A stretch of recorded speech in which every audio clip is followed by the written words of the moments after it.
அரிசியும் சேர்த்து ஒரு கிளறிடலாம், நல்லா வாசனையாக இருக்கும். அடுத்தது புளியை ஊற்றிட வேண்டியது தான். புளியை ஊற்றிடலாம், கொஞ்சம் நல்லா ஃபில்ட்ரு பண்ணி ஊற்றிடலாம். ஒரு நிமிஷம் இந்த கோதி ஊற்றின மாதிரி இருந்தது, அவ்வளோதான். புளி ஊற்றியாச்சுன்னா உப்பு போட்டு மூடி வச்சிட வேண்டியதுதான் குக்கரை. உப்பு போட்டாச்சு, வேணுங்கிற அளவு தண்ணியும் ஊற்றியாச்சு.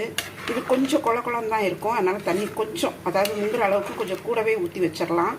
அரிசி நீங்கள் எவ்வளோ போடுறீங்களோ அதுக்கு 3 பங்கு 3.5 பங்கு தண்ணி வைக்கலாம் அளவுன்னு சொன்னாக்கா. இது மூடி வச்சிடலாம், மூடி வெயிட் போட்டுடலாம். குக்கரில் ப்ரெஷர் நல்லா அடங்கிடுச்சு. ஓப்பன் பண்ணி பார்க்கலாம் வெந்துருச்சான்ட்டு. சூப்பராக வெந்துருச்சு, நல்லா கரெக்டான கன்சிஸ்டன்சியில் இருக்குது. உப்பு எல்லாமே போட்டாச்சு. நம்ம இப்போ எடுத்து பரிமாற வேண்டியதான். சுவையான பிசிபேலாபாத் தயாராகிடுச்சு. நான் ஏற்கனவே சொன்ன மாதிரி இது தமிழ்நாட்டு ஸ்டைலில் பண்ணியிருக்கிறோம். கொஞ்சம் டிஃப்ரெண்ட் டேஸ்ட்டில் நல்லாவே இருக்கும். ட்ரை பண்ணி பாருங்கள்.